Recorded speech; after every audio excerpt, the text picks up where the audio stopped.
All right, folks, come on in here and look. Let me talk a little bit, get you going through what we got to do this week. We are going to have to make this top part of this door fit this gap better, the door frame. So we're going to have to come in and shrink this a little bit, kind of get it to match this contour a little better. We're going to take these spot welds, grind them out, take this whole little piece out, shrink this part a little bit or stretch it, whatever it needs to make it match this contour a little better, both on both planes, because it's sticking in too far. We do have it fitting pretty good along the edges. We are going to have a piece of sheet metal laying on there, welded in, and it's up tight to the edge. I'll have to grind to get my gap, but as we come down, we got a little bit wider here, and that's just this door frame here not fitting over to the side. We can make that fit with the new patented tool here. Yes, sir, the one, the only, the Gap O Liner patent pending version. You know, we'll be able to sell this to you, but prices are going to be increasing because of the shortage of raw materials. So we're going to be using that with a big hammer just to smash and bash and get that gap tightened up a little bit. We're going to have to do it not on one side, but on both sides to get it to fit. Also going to have to do a little heating and beating in here to get this line formed into our door, because we just have flat sheet metal there. I do have these angle pieces tacked in good where they're fairly stable, but we're going to have to add some weld there. Then we get down to the bottom, and you know, I can't decide right now if I'm going to cut this like this or if I'm just going to cut through both pieces at an angle like that. I think the other way, I'll be able to roll the edges more and not have squared off corners, and that'll look better. So that may be what I go with. Then we have to build us a pillar so that we can weld in this fancy little nut plate here. It is fairly thick metal. It's not quite 1/8 inch, probably somewhere along the line of 14 gauge. So that's nice and stout. We'll get it bolted in, welded in so we can bolt our striker in. And then this little piece right here is the same thickness of steel. It's going to have to go somewhere in here. And we'll just be able to trace, cut, and weld that in so that our bear claw latch assembly will bolt directly in there. So it'll bolt in, it'll latch on that striker and hold our door shut.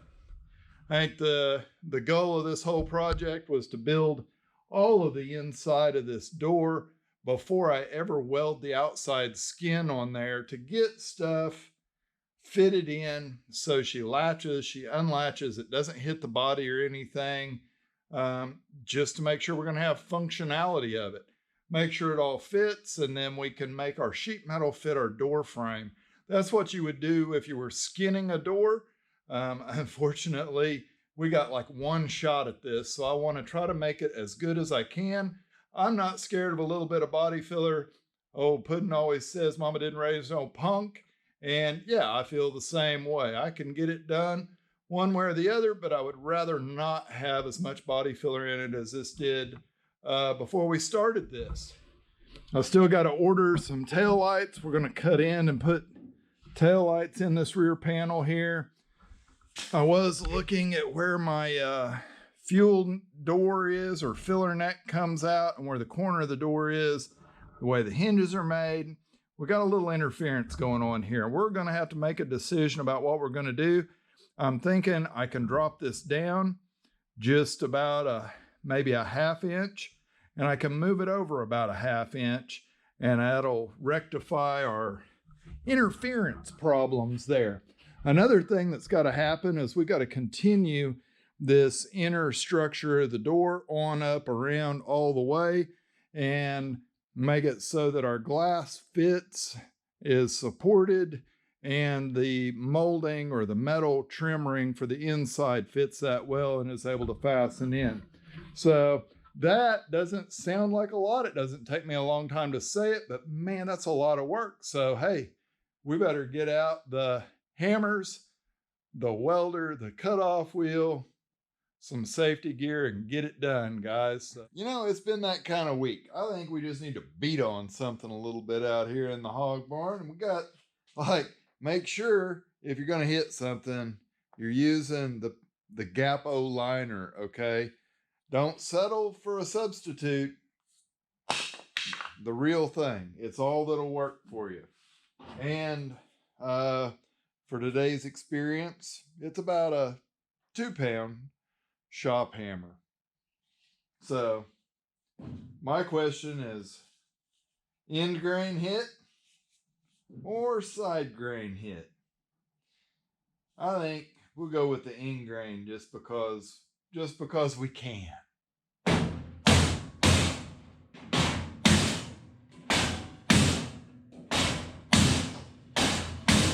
Wow. It's making stuff fall off the car, guys. I'm worried about this not having enough structure to beat on it, but just like, hey, come on. So I think it's moving where we don't want it to. Yeah, it's like tweaked this top of this door frame because it's really small. There's no reinforcement there. Might have pushed that around a little bit. We should wait until we build some more of this out.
All right, so that was more grinding, welding, just trying to get the edges of this thing where they match up pretty close with our body so that when we put our skin on there, it is going to match up pretty good and we don't have to do a ton of beating it around to make the thing fit. I was working on this top edge, trying to get it closer. I mean, ideally, our door gap is going to be something like this right here. And I'm going to be welding all along that edge so I can build it and make it however I want. I'm just trying to get this a little bit stronger. I mean, you can see it's extremely flexible right now. I did take last night and I stretched and shrunk, and I got that to where it's close to matching the contour of the body, guys. That's, I think, probably the biggest thing that we need to do. I was going to show you a little piece of copper that I use. This is just a 1/4 inch thick piece of copper, and it works really good to stick back in behind, and you can just weld right over the top of it and kind of fill in those gaps. I tried using wire and welding the wire in, and it was making a big mess on the inside. So this just stops that weld from penetrating, getting all weird looking on the inside, so that you don't have as much grinding to do, because there's a lot of grinding in this piece. All right, so originally this was bent where these nail holes are. You can see a little line that was bent out at a 90-degree angle, and the glass had to fit in there perfectly. Up here I don't have it all straightened back out flat yet, but that's what I'm going to end up doing on this. I had this piece welded in there and a piece of square tubing just to hold this and keep it from moving in and out. I'm going to have to unfold and grind my welds out and get that piece of metal out of there. And then here is our, I guess this would be a garnish molding. Goes on the inside of the car. There's a flat side to it and a rounded side. The rounded side should face the inside of your interior. So just simple tools. I'm going to try not to go too fast with it and just sort of tweak and bend and get this really close to laying flat. And then we'll come back with a hammer and dolly later to finalize our shape there.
So we did get all of our welding and grinding and all that stuff done. Hopefully you can see that flange around that window. I've straightened it out quite a bit, and then I cleaned it down to good clean bare metal. That is going to have to hold the glass in, and all this glass will be glued in with urethane. So I wanted to get it flat so the urethane, we have a fairly even gap around it, and get it good and clean so we can put our epoxy on there and nothing else, no body filler or anything like that, so we get a good seal. We will end up having to go in and build some small pieces of metal to fill this to give us a larger lip so that we have plenty of room for stuff to seal, but that'll just need to be kind of spot welded in there, and it's not something you're going to see. It's just there for the strength and the sealing of that glass.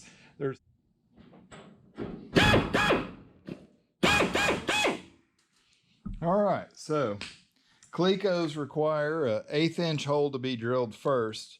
Kind of want to align your panel. I've already got a couple in this thing because I'm out here working by myself and it's hard to hold it up. You can see I got a terrible gap over here. We got a welder to fix that. So you can see, got these special pliers. When I squeeze it, this pushes these little outer pieces up and they get closer together. Then as it comes back, this wedge in the middle causes them to spread. So it goes in an 1/8 inch hole, and then it's actually spring loaded, so it pulls stuff together for you slightly. They're not perfect. They won't pull things together as good as what like sheet metal screws will.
There you go.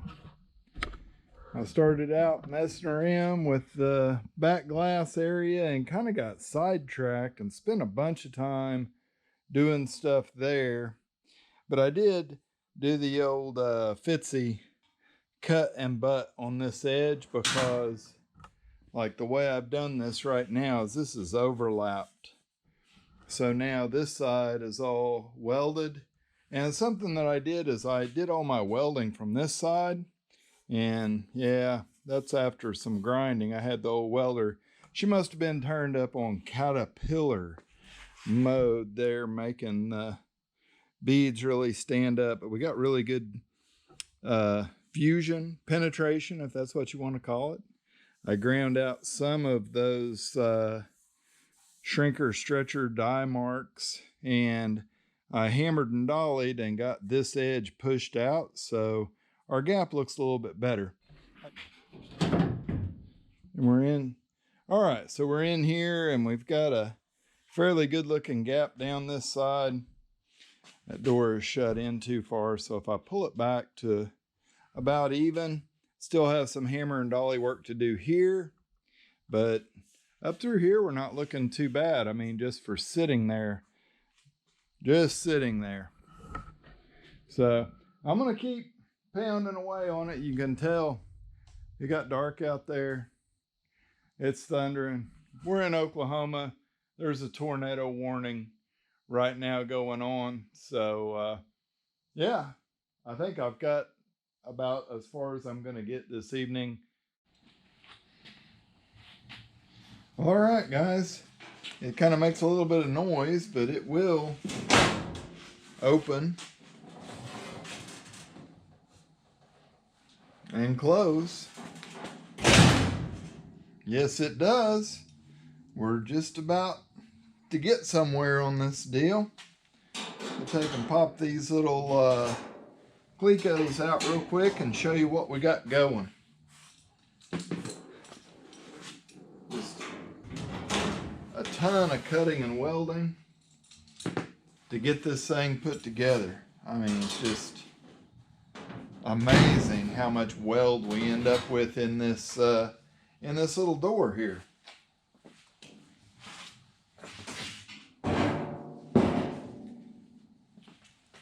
So, all right, guys, been doing a bunch of welding and fitting got this thing. It's looking pretty good. Did do a little extra welding up in here. Get these cross braces nailed in there tight. Welded a few other spots on the corners. Leveled this out, welded it. I've still got to do the old slice and dice or cut and butt, whatever you want to call it. I did that up here. I think in the last video I had done the other side and it didn't turn out bad. We got it ground down pretty smooth where we can get us a little bit of primer in there. I got to come back and straighten this edge up, and we're getting super close to being able to take this thing and actually put the skin on. I did figure out I'm not going to be able to finish the bracing on the inside of this without that skin on there. It just isn't going to be feasible to do. There's too many things going on with the drop down from the inside and then the window, all that stuff. We'll just put this skin on and build it all in place. All right, so we've been working on the fit of the door skin on this door, and I figure it's time to get the latch in and make this thing where it'll click click before I close up that skin. So I've taken and ordered this kit off of the internet. I don't know if it's Speedway or someplace, with these bear claw plates and the latch plates and everything. So I've just used this as a stencil. I cut it out. It's a little loose, but this thing is really thick metal. Using a piece of square tubing on this straight edge of my door to get all the edges straight. Working on this. I'm going to get her tacked in there so that I can build the latch pillar.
So the next step here, I've got one of my latches bolted into our plate that we did a little bit more than just tack in because I had some big ugly gaps. I wanted to get them filled up.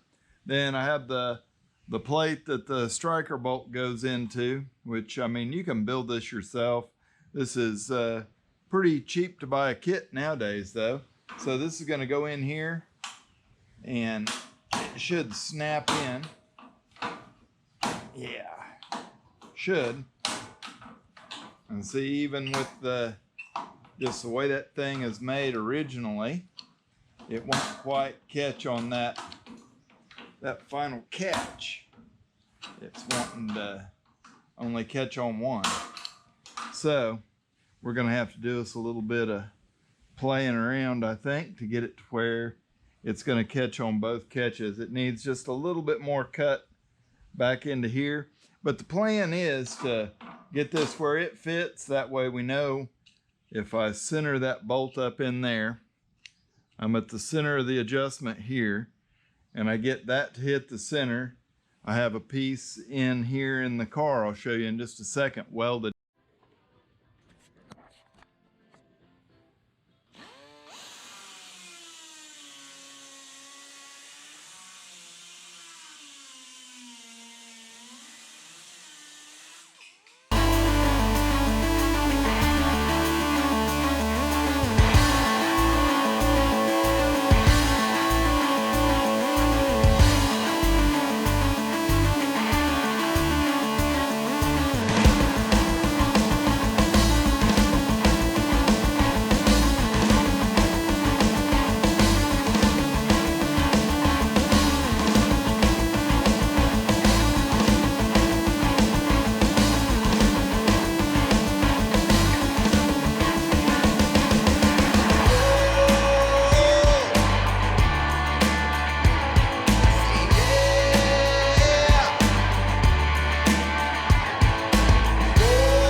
All right, so we're gonna say not a bad afternoon's work. Got this pillar put in, capped off this, welded both of my braces coming from the sides in there, figured out where to mount the latch plate at, put the striker in there, put the latch part in the door. I welded this up so that now I can finish out up at the top of this, putting that last brace in there. And then I also made this piece of sheet metal that kind of closes everything out here. Woo. Yeah, so you just have to get it in the right spot. It does actually fit pretty decent. All right, here we go. Got a latch, unlatch, open. Yeah, still got to grind and weld. Yeah, lots of that going on. Got my filler piece in here, striker in. Everything is looking pretty cool here. She's solid as she can be with just tack welds. I'll end up welding this all solid before it's over. So we'll have that jam in, have this bad boy where, you know, it takes some effort to shut it because it's like, it's not tight. I just have those bolts like finger tight in there, so yeah. All right, let me bring you in and show you where we're at. I've ground all this stuff down that I welded up. Ground down everything in here. I'm going to reach back here and turn the light on real quick so we can see what's going on in here. Got this handy setup to kind of give us some light. There we go, I think. So I put my braces back inside. One up on top, kind of almost lines up with the one on the other side on the top. And then we're gonna have to run a brace all the way across here of some kind to give us, gotta have attachment points for all of our upholstery on the inside of this thing. So I got that done. I had to come back in, build a small filler at the bottom so that now everything is flush in here. we're looking good there. Then on our door,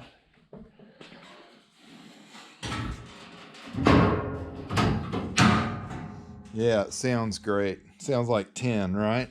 I cut out a section right here and bent this piece to make us some clearance because this door is really close right there. I mean, it's rubbing right now, but I still have to form these lines, and I'm forming a plan to form the lines.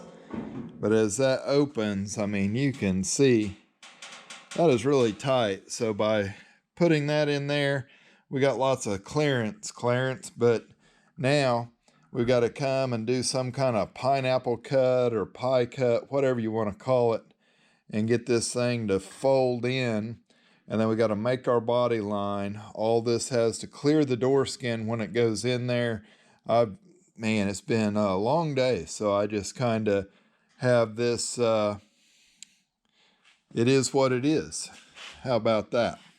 Then down here, I did cut that, butted it up, welded it all, ground it all. So all our grinding and welding is done inside on both sides and the bottom now. I still haven't cut the corners and welded that. Store's turning into a lot of work. Let's just say that.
Let's give it a whirl.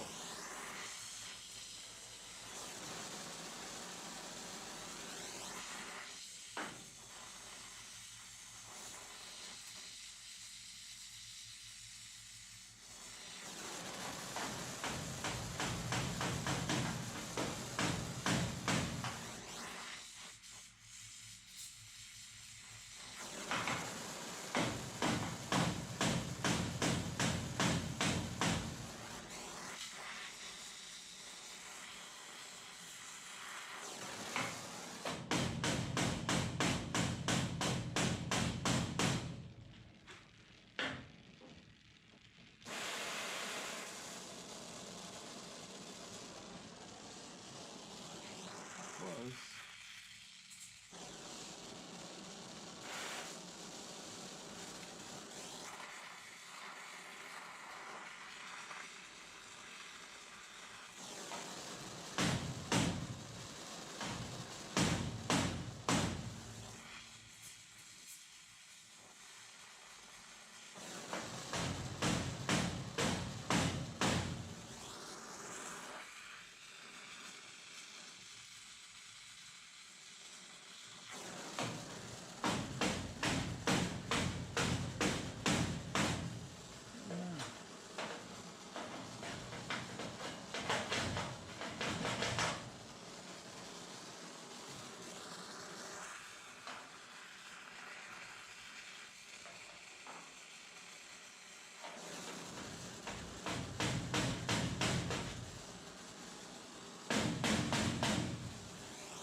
right, in the last couple of clips, you've seen me take the grinder to the top edge and get a little bit of a gap going. It is not where it needs to be yet, but it's closer.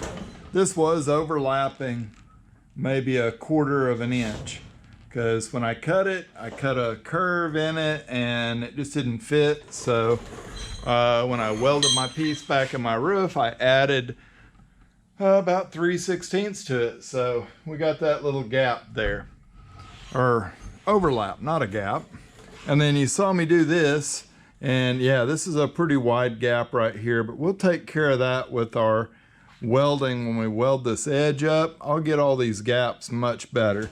We're not going to be as tight as it is up here, you know, probably something like right in here, nice 3/16 or so.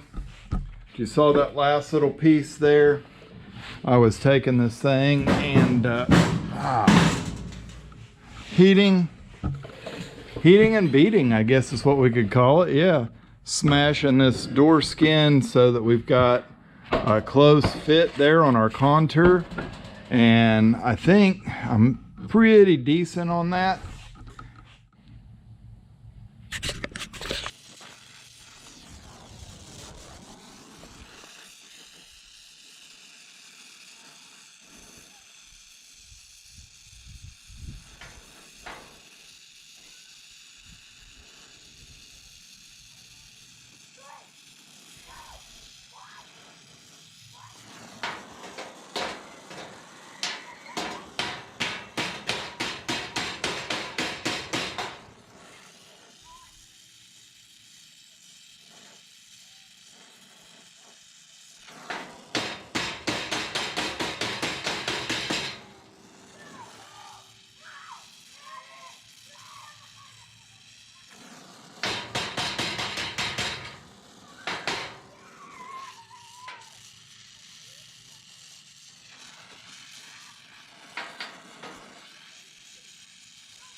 All right, so I went ahead while I had this flipped over, and I just kind of fusion welded these sides with the torch. Got this hammered down in there.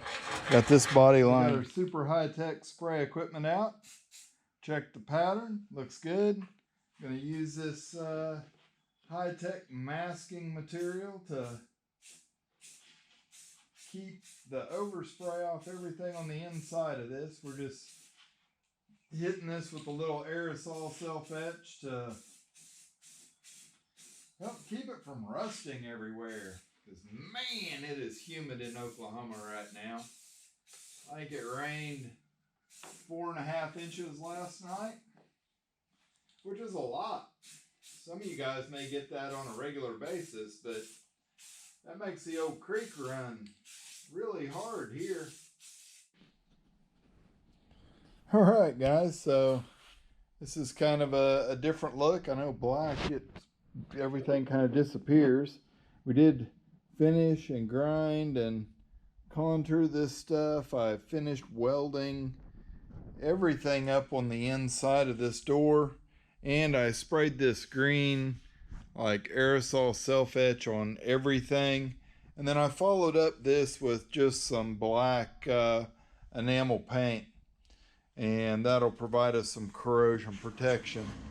I did take this side of the opening there and finished it all out. Put that same self-etch on it just to protect it and keep it from rusting. I still have to go back and do that on this side. You notice the inside of the door, nothing is sprayed there. This top section, we got to still do some welding and stuff, so that's why I don't have black paint on it. But all of this will get body worked and epoxied and then painted up properly.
All right, guys, so you saw in the last couple of clips, I first took and sanded all my epoxy off, found my high and low spots, and kind of hammer and dollied, worked out a lot of the bad stuff in the middle and the lower section of this door.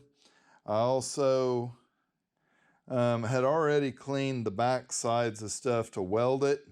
And then there's no clecos on here, and the door is fastened and she opens now.